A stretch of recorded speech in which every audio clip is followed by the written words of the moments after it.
Bonsoir tout le monde. Bonsoir mesdames et messieurs. Excusez-moi du dérangement, juste pour 3 minutes rapidement. J'ai un message à faire passer. Surtout pour les citoyens français qui ne savent pas ce que l'élite française fait en Afrique. On a un message qu'on fait passer de train en train simplement parce que nous n'avons pas de podium, si peut le dire ainsi, ou de place à la télévision pour pouvoir expliquer les réalités qui se passent en Afrique. Beaucoup d'Africains immigrent vers la France et l'Europe. Beaucoup se disent la première idée, ils sont pauvres chez eux. Leurs dirigeants les méprisent, les maltraitent. C'est pourquoi ils fuient ici à la pauvreté en Afrique. Mais j'aimerais expliquer cette réalité qu'on ne vous enseignera jamais dans les écoles, qu'on ne vous dira jamais. Parce que simplement la France veut se donner le joli rôle dans cette histoire-là. Elle s'est autoproclamée pays de droits de l'homme et fils aîné de l'Église. Alors que tout ça c'est faux. Et nous voudrons dire ici, la France doit choisir entre la barbarie et la civilisation. Il faut qu'elle choisisse, parce qu'on ne peut pas faire la civilisation et en même temps la barbarie. Pourquoi je le dis?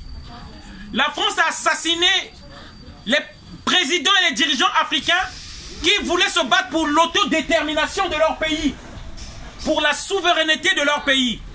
Je viens le dire ici, afin que le citoyen français, conditionné, enseigné et éduqué que la France est le pays qui aide l'Afrique, à savoir la réalité que c'est du mensonge.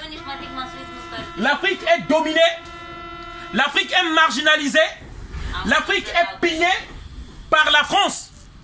Et ça, tout le monde doit le savoir.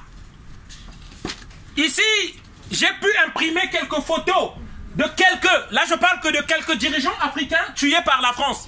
À ce qu'on sache, l'Afrique n'a jamais colonisé un pays occidental. À ce qu'on sache, l'Afrique n'a jamais menacé l'Occident. À ce qu'on sache, il n'y a aucune armée noire et africaine qui se trouve sur ces terres-là. Mais je ne sais pas pourquoi on cherche une guerre, on nous impose une guerre en Afrique. Simplement pour pouvoir nous dominer, pour pouvoir piller nos richesses. Et le citoyen français qui nous méprise, ou qui méprise l'immigration, qui est contre l'immigration, doit savoir que nous n'avons pas d'autre alternative. Nous sommes obligés de venir ici.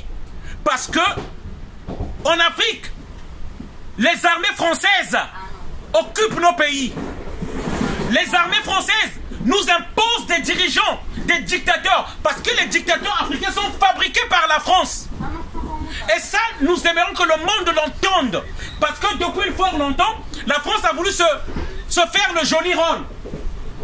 Hein, une belle tunique dans le concert des nations. Alors, là, vous avez Félix Mounier du Cameroun, un leader camerounais, tué par Becherel, un soldat au service de Charles de Gaulle. Il faut qu'on connaisse l'histoire. Je descends tout à l'heure. Sékou Touré, emmerdé par la France parce qu'il avait dit « Nous voulons l'indépendance même dans la pauvreté que l'esclavage dans la richesse. » La France lui a emmerdé toute la vie.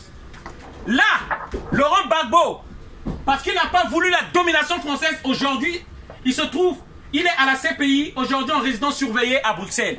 Il faut que le monde sache la réalité de ce que nous, les Africains, nous vivons. Sylvanus Olympie du Togo, tué le 13 janvier 1960 par ordre de Charles de Gaulle, l'héros ici en France. C'est le message que nous allons faire passer de train en train pour que les gens sachent. Les Africains, nous ne venons pas ici parce que c'est un plaisir dans ce froid-là. Nous venons ici parce qu'on est obligés. Et tous les Français doivent le savoir. Et l'histoire doit retenir ça. Et bien sûr, la prospérité doit retenir que la France pille l'Afrique, la France vole l'Afrique. Et le méchant de l'Afrique de l'histoire, c'est la France. Et que tout le monde le sache. Et chaque Africain digne de ce nom, qui respecte ses ancêtres, doit pouvoir le dire. Nous ne sommes pas des mendiants. On est mieux chez nous qu'ici. Voilà.